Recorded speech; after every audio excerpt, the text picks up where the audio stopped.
Doctor lovers मसीह। अच्छा, doctor साहब कहाँ के रहने वाले हैं? मध्य प्रदेश भोपाल से। अच्छा, भोपाल से आते हैं आप। जी। क्या माहौल है इस बार लोकसभा चुनाव का?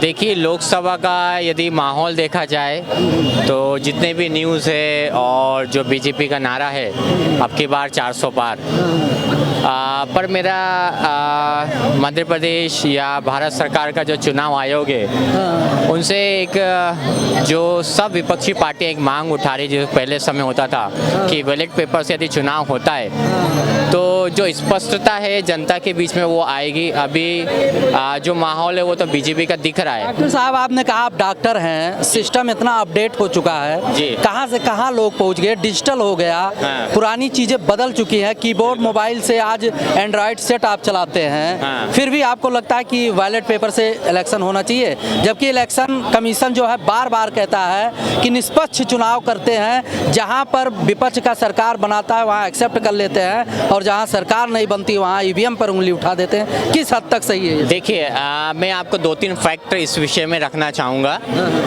पहली बात यह है कि जैसा आप बता रहे हैं कि सरकार और भारत सरकार के अलावा निर्वाचन आयोग कहता है कि निष्पक्ष ऐसा चुनाव होता है जहाँ विपक्ष सरकार बना लेता है, वहाँ पे ईवीएम पे कोई सवाल नहीं खड़ा होता है। तो देखिए, इसका फैक्ट मैं बताऊँ, मध्य प्रदेश के अलावा यदि पूरे भारत में देखा जाए 540 से ऊपर जो है लोकसभा की सीटें आती है। जिन बड़े राज्यों में जो ये सीटें हैं वहाँ पे जो है ईजी बीजेपी या तो सरकार बना लेती है, नहीं तो गिरा के बना लेती है। दूसरा, यदि देखा जाएगा जो छोटे राज्य हैं जहाँ पे एजुकेशन का बहुत बड़ा फैक्टर है, सरकार गिरा के कहाँ बना ली?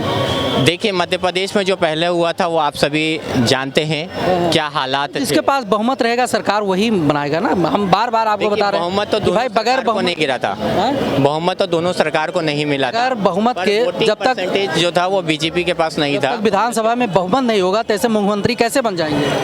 मुख्यमंत्री नहीं बनेंगे, आपका सवाल ठीक है, पर मेरा कहने का मतलब जो है वो तात्पर्य ये है कि जहां बहुल सीटें हैं वहां पे आप देखिए बीजेपी जो है सरकार बना रही है, ईवीएम पे वो नहीं है।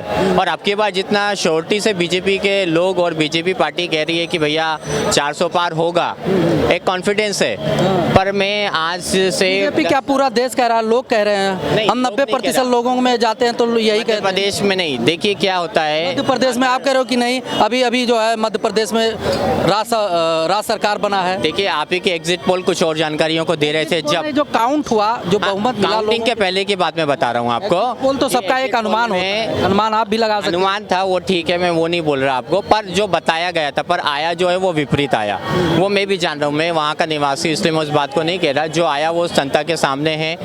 पर जो ईवीएम पे सवाल उठ रहा है, कितनी बार कहूँ डॉक्टर साहब, जब इन्होंने चुनाव का घोषणा किया है चुनाव आयोग ने, तो उन्होंने कहा है कि जहां आप जीतते हो तहां तो एक्सेप्ट कर लेते हो, तब ईवीएम खराब नहीं है, और जब जहां हार जाते हो वहां पर अपनी कमियों को छुपाकर ईवीएम पर सवाल खड़ा करना गलत बात है। अभी इलेक्शन कमीशन ने कहा, और इलेक्शन कमीशन ने यह भी कहा है कि हमने पूरा चिट लगा रखा है, पूरा सब कुछ बता रखा हूँ कि कहाँ कौन जीता है, कौन कहाँ हारा है। इतने चुनाव जो है ईवीएम से हुए हैं, चाहे सत्ता पक्ष हो चाहे विपक्ष हो, जो हारा जीता है सबका रिकॉर्ड है हमारे पास। तो ऐसे तो नहीं, ईवीएम की बात हम इसलिए आपसे बार बार जो हम डिस्टर्ब हो रहे हैं क्योंकि विपक्ष का कोई भी बंदा अगर विपक्ष का सपोर्टर मिलता है तो सिर्फ ईवीएम बोलता है, जबकि इलेक्शन कमीशन बोलता है कि भाई साबित करके दो।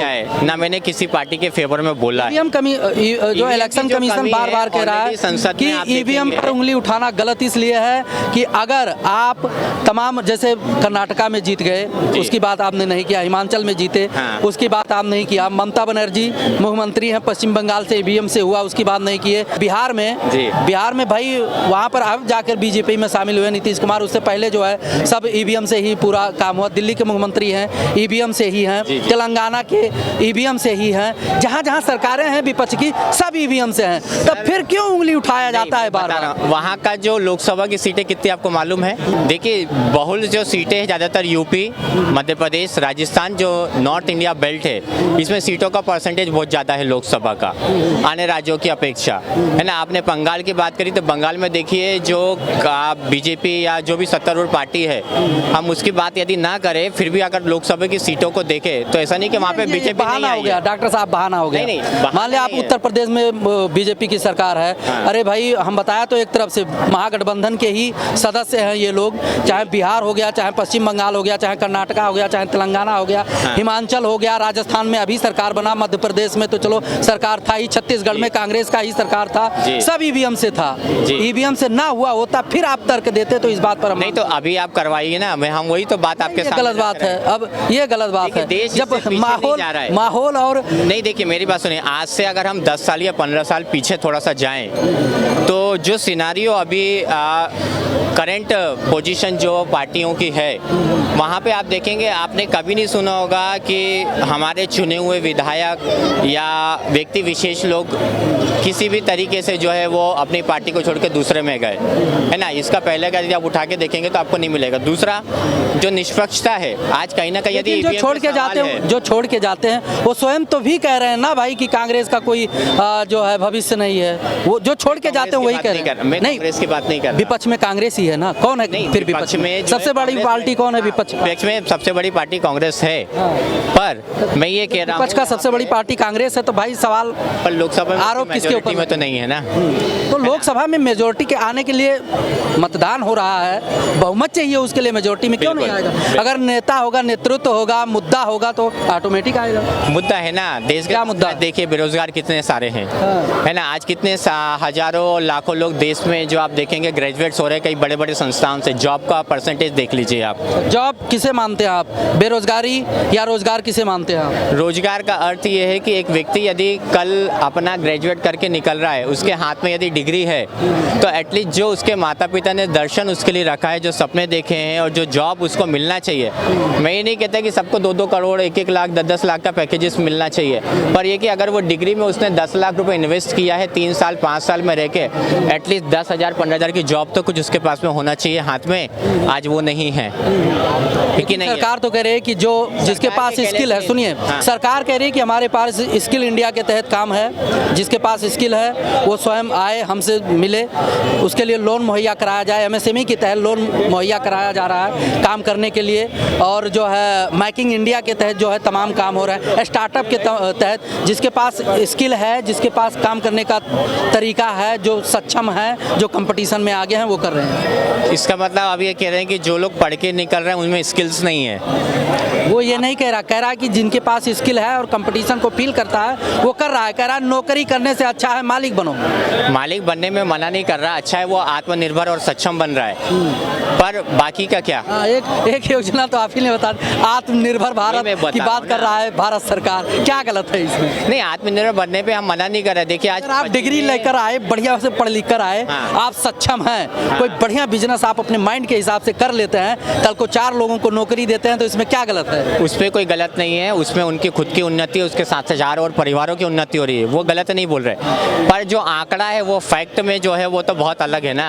आप स्किल इंडिया की बात कर रहे हैं, आप आत्मनिर्भर भारत की बात कर रहे हैं, आप बिजनेसमैन की बात कर रहे हैं, आप डेवलपमेंट की बात कर रहे हैं, आप लोन दे के जो है उन व्यक्तियों को रोजगार मुहैया कराने की बात कर रहे हैं, या स्टार्टअप देने की बात कर रहे हैं, पर उतना अधिक है क्या?